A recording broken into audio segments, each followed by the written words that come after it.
வாங்க தம்பி வாங்க. வீடு பூட்டிருக்கே, அம்மா எங்க? என் பிள்ளைக்கு உடம்பு சரியில்லை, ஆஸ்பத்திரியில இருக்கான். அம்மா கூட இருக்காங்க. உங்க மகனுக்கு உடம்பு சரியில்லை, நீங்க எல்லாம் இங்க இருக்கீங்க. வயசான கிழவி துணைக்கு இருக்காளாக்கா? இல்லப்பா, சமைச்சு எடுத்துட்டு போலான்னு இப்பதான் வந்தேன். சரி சரி, எங்க அம்மா எப்போ வரும்? வர கொஞ்ச நேரம் ஆகும்.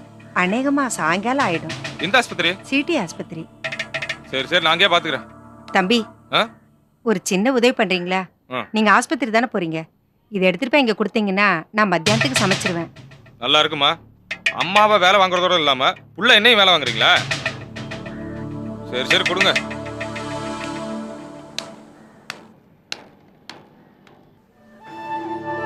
என்னென்னமோ நடந்து போச்சு.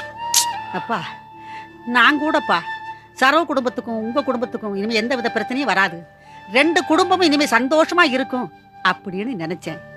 ஆனா பதுங்கி கிடந்த சிங்கம் வெளியில கிளம்புன மாதிரி பாஞ்சாலே உங்க ஆத்தா. ஏன்பா பொம்பளையா? வா, யார் உங்களை எல்லாம் போக சொன்னது? அம்மாவை கூட்டிகிட்டு. செல்வா, உங்க அம்மா ஒரு கிறுக்கிடா. சண்டை சச்சரவு இல்லாம ஒரு குடும்பம் நல்லா ஜாலியா பேசி சிரிச்சுக்கிட்டு இருந்தா அது அவளுக்கு பிடிக்கவே பிடிக்காதே. 4 பேர் சண்டை போட்டுக்கணும், மூக்க சிந்தி அழணும், அதுதான் அவளுக்கு பிடிக்கும். அம்மா திருந்தவே மாட்டாங்களா? உங்க அம்மா திருந்துறதா? கடல் பத்தி கருவாடு பிடிக்கிற கதையெல்லாப்பா இருக்கு. எனக்கு நம்ம நம்பிக்கை இல்லப்பா.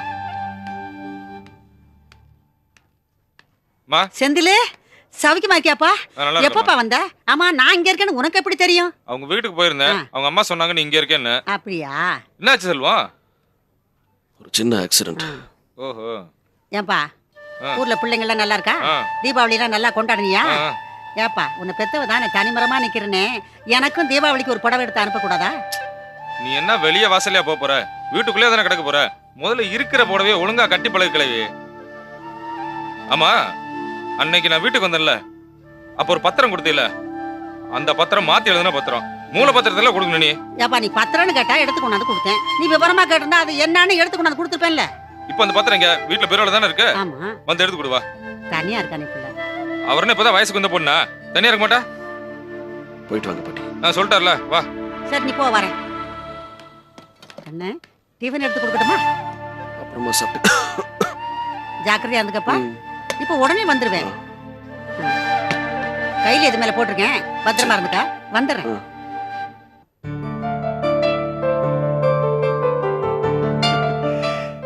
நம்ம கல்யாணம் நாளைக்கே ரெஜிஸ்டர் ஆபீஸ்ல நடக்க போகுது. நாளைக்கே வா? எஸ், எல்லா ஏற்பாடும் பண்ணியாச்சு. அது இல்லைங்க, நாளைக்கு தனாக்காக மருந்து கொடுக்கிற ஃபங்க்ஷன். அது மட்டும் நடக்கட்டும். விஜி, ஏதாவது ஒரு ரூட்ல போ. ஏன் திரும்ப திரும்ப அங்கேயும் இங்கேயும் ஊசலாடுற? இல்லைங்க, நாளைக்கு வேண்டாம். ஏன்?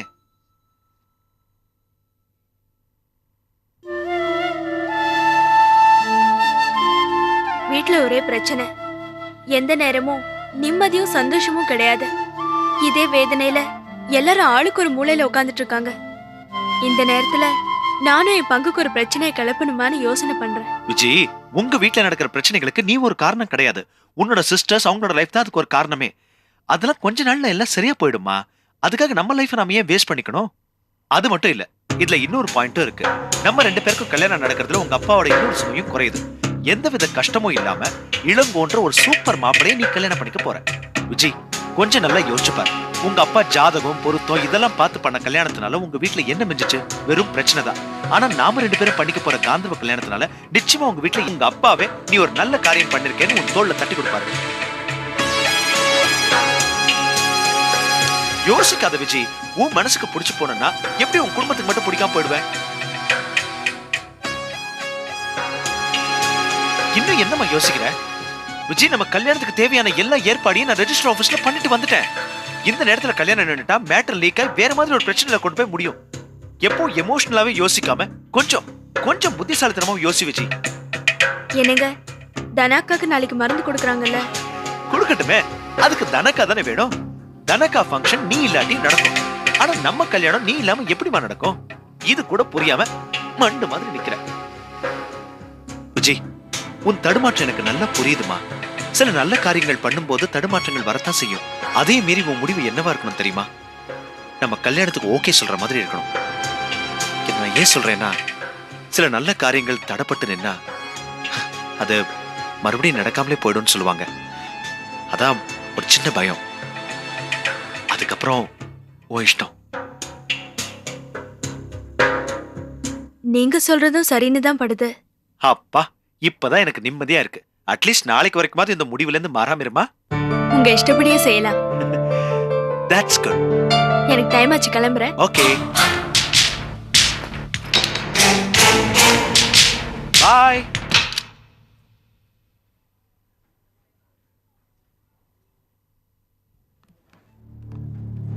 ஏமா, இங்க செல்வன் ஒருத்தர் அடிபட்டு கிடக்குறாரமே, அந்த வார்டு. அந்த ரூம்லயா?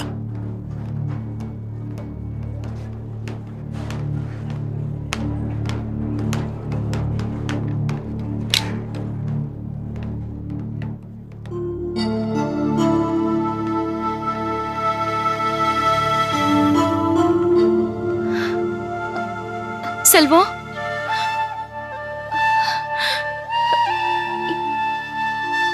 என்ன செல்வம் இது?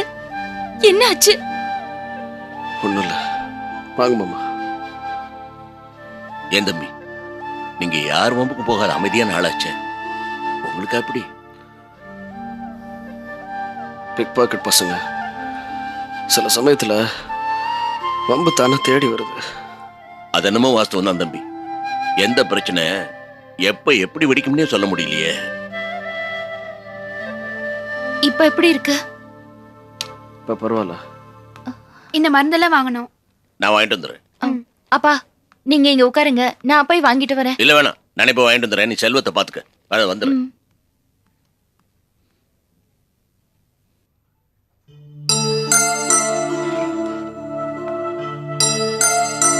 செல்வம், உண்மையை சொல்லுங்க, யார் உங்களை அடிச்சது? ரமேஷ் ஆளை வச்சு அடிச்சிட்டான். அட பாவி, அவன் ஏன் இப்படி எல்லாம் பண்ணா? நிர்மலா விஷயத்துல தான் என்னென்னமோ பண்ணா, இப்ப உங்களையே அடிச்சா? நான் செருப்பால் அடிச்சேன்ல, கணக்கு தீர்த்துக்கிட்டான். உங்க அண்ணன் கிட்ட இதெல்லாம் சொன்னீங்களா? சொன்னா தொடர்ந்து மகாபாரதம் மாதிரி சண்டை வளர்ந்துகிட்டே போகும். நாமளும் அதே மார்க்கெட்ல தானே பிசினஸ் பண்ணி பிழைக்கிறோம். சும்மா அடி தடின்னு பேரை கெடுத்துக்கிறது நல்லா இல்ல. நீ அண்ணன் கிட்ட சொல்லவே இல்லை, உங்ககிட்ட தான் சொல்றேன். இருந்தாலும் அவங்க கேட்டிருப்பாங்கல்ல. உங்ககிட்ட சொல்லி சமாளிச்சேன்ல, அதேதான் அவர்கிட்டயே சொன்னேன். நீங்க சொன்னது சரிதான். அண்ணி, உங்ககிட்ட ஒரு விஷயம் கேட்கணும். என்ன செல்வம், சும்மா சொல்லுங்க. எப்படி சொல்றதுன்னு தெரியல. ஊர்ல நடந்த விஷயத்தெல்லாம் கிளவி சொல்லிச்சு. என்ன பண்றதுன்னு தெரியல அண்ணி. ஏன் இவங்கெல்லாம் இப்படி இருக்காங்க புரியல. என்ன சாதிக்க போறாங்க? செல்வம், என்ன இது? இதெல்லாம் நினைச்சு இப்ப எதுக்கு வருத்தப்படுறீங்க? பேசாம ரெஸ்ட் எடுத்துக்கங்க. தீபாவளி எவ்வளவு சந்தோஷமா போச்சு. அப்படி இருந்த அப்புறமும் கூட இவங்கெல்லாம் புரிஞ்சுக்காமலே நடந்துகிட்டு இருந்தா என்ன பிறவினே புரியல. எங்க அம்மாவை நினைக்கும் போது ஆத்திரம் பத்திக்கிட்டு வருது. இந்த பிரச்சனைக்கு ஒரு தீர்வே கிடையாது அண்ணி. செல்வம், இந்த பிரச்சனையை தீர்க்கவே முடியாது. உங்க அம்மாவோட குணத்தை பத்தி உங்களுக்கு தெரியாதா? ஏற்கனவே நீங்களே உடம்பு முடியாம இருக்கீங்க. இதையெல்லாம் நினைச்சு வேற எதுக்கு வருத்தப்படுறீங்க? வெக்கமா இருக்கு. வந்தவங்களெல்லாம் எவ்வளவு நல்லபடி நடத்துறாங்க உங்க வீட்டுல எல்லாரும். அவங்க கிட்ட போய் இப்படி இல்ல. ஒன்றும் புரியல. விதி, அவ்வளவுதான் சொல்லணும்.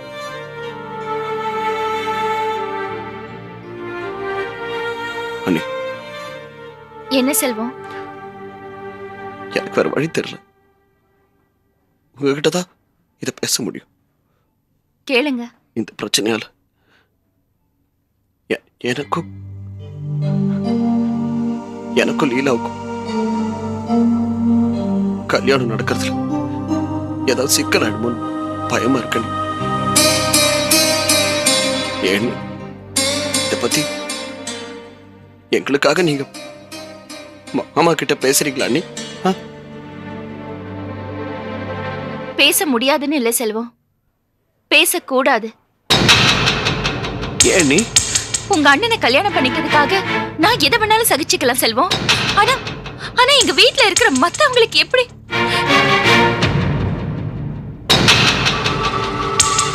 சரி, மத்த எல்லாரையும் விட்டுருங்க, என்னையும் உங்க தங்கச்சி லீலாவையும் நினைச்சு பாருங்க.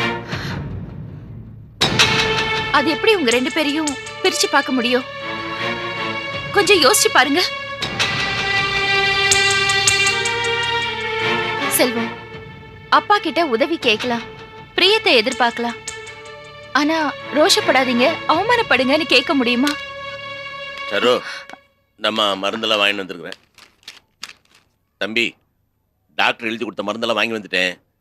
வேலைக்கு கவனமாக சாப்பிடுங்க. அதுக்கு மேல் நாம் என்ன செய்ய முடியும்? தலைக்கு வந்த ஆபத்து தலைப்பாயோட போச்சு நினச்சிக்க வேண்டியதான். நீங்கள் எதுக்கும் கவலைப்படாதீங்க தம்பி. டாக்டர் கொடுத்த மருந்தை ஒழுங்காக சாப்பிடுங்க. நல்ல ரெஸ்ட்டில் எடுத்தீங்கன்னா சீக்கிரமே சரியாக போயிடும்.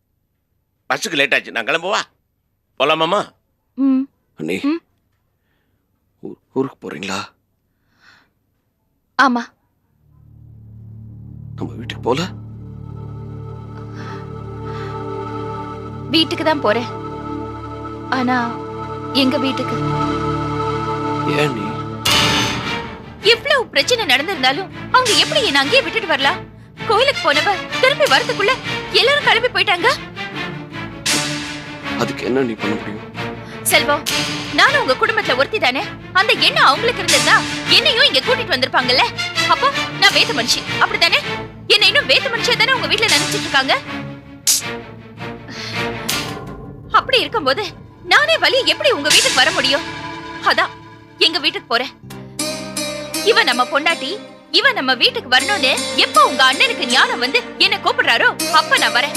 அது வரைக்கும் நான் இங்க வந்து உங்களை பார்த்தது கூட அவங்க கிட்ட சொல்லாதீங்க. அடிபட்டு கிடக்கிற தம்பிட்டு போய் இதெல்லாம் சொல்லுவாங்களா? தப்பு இல்ல மாமா, உண்மையைத்தானே சொல்றாங்க. சரி தம்பி, அப்ப நாங்க கிளம்புறோம். உடம்பு பாத்துங்க. வாமா. வரோம்.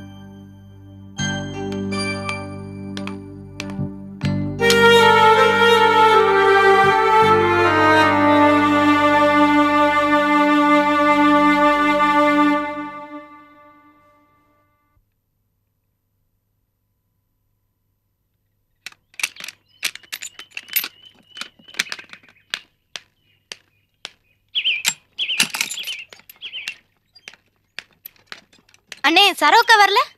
இல்லம்மா, ஊருக்கு போயிருக்கா. நீங்க எப்படின்னே தனியா இருப்பீங்க? சாப்பாடு தண்ணிக்கெல்லாம் என்ன பண்ணுவீங்க? இல்லம்மா, ரொம்ப நாள் கழிச்சு அப்பா வீட்டுக்கு போயிருக்கால, அதான் கொஞ்ச நாள் இருந்துட்டு வரலாம்னு விட்டுட்டேன். அடே எங்க அப்பா, சரோக்காக்கு இப்பதான் ஸ்கூல்ல படிக்கிற வயசாக்கும், இன்னுமா அப்பா விட்டு செல்லும் போல?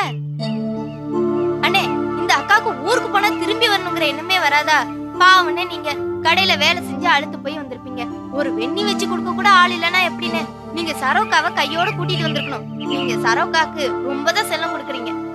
சரி, நான் வரேனே. வணக்கம் சார். வாங்க ரவி. வீட்டில் அவங்க இல்லைங்களா? இல்ல, ஊருக்கு போயிருக்கா. சரி சார், அப்போ நான் கிளம்புறேன். என்னங்க ஏதோ சொல்ல வந்தீங்க? அதெல்லாம் ஒன்றும் இல்லை, தவணை பணத்தை வாங்கணும். அவங்க ஊர்லேருந்து வந்ததுக்கப்புறம் வாங்கிக்கிறேன். என்ன கேட்டால் நான் தர மாட்டேனா? எவ்வளோ? 25 ரூபா.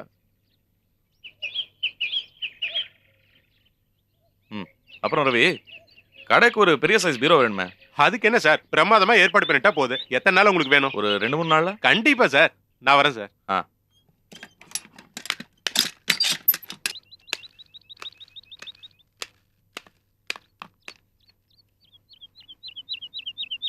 பவானி, அப்பா. படிக்கிறியா? படி. ஆமாப்பா. செல்வம் அம்மாக்கு இப்ப எப்படி இருக்கு? இப்ப பரவாயில்ல. லீலா எங்க? மாடியில இருக்கு. சரி.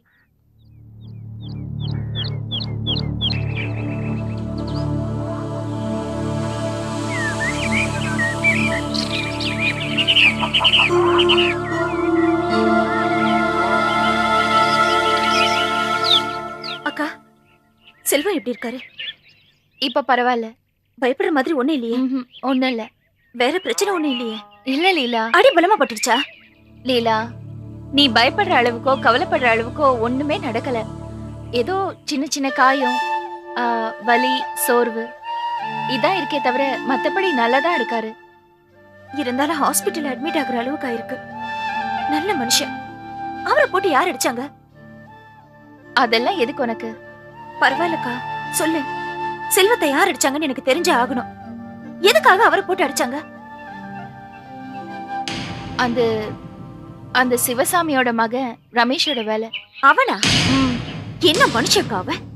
ஏன் எப்ப பார்த்தாலும் இவர்கிட்டே பிரச்சனைக்கு வரா? அதெல்லாம் அப்படிதான் லீலா. நிர்மலாவோட பிரச்சனையில செல்வம் போய் ரமேஷ் அடிச்சிருக்காரு. ரமேஷ் இப்போ ஆளுங்களை வச்சு செல்வத்தை அடிச்சிருக்கான். இன்னொரு விஷயம் லீலா, செல்வத்தை அடிச்சது ரமேஷ் தான் யாருக்கும் தெரியாது. இத செல்வம் யார்கிட்டயும் சொல்ல விரும்பல. நான் அவரை வற்புறுத்தி கேட்டதுனால அவர் என்கிட்ட சொன்னாரு. யார்கிட்டயும் சொல்லக்கூடாதுன்னு சொன்னாரு. நீ என்னமோ கேட்டேன்னு சொல்லிட்டு நீ யார்கிட்டயும் சொல்லிடாத. ஆனா ஏன் மறைக்கணும்? ஏன் வீணா பிரச்சனையை வளர்க்கணும்? இந்த விவரம் இவருக்கு தெரிஞ்சதுன்னா இவர் போய் ரமேஷ் கிட்ட சண்டை போடுவாரு. விரோதம் இன்னும் அதிகமாகும். இந்த பிரச்சனையை இதோட விட்டுடலான்னு செல்வம் நினைக்கிறாரு. எப்படா சண்டை கிடைக்கணும் அலையிற குடும்பத்துல இவர் தப்பி பிறந்துட்டாரு இல்லக்கா?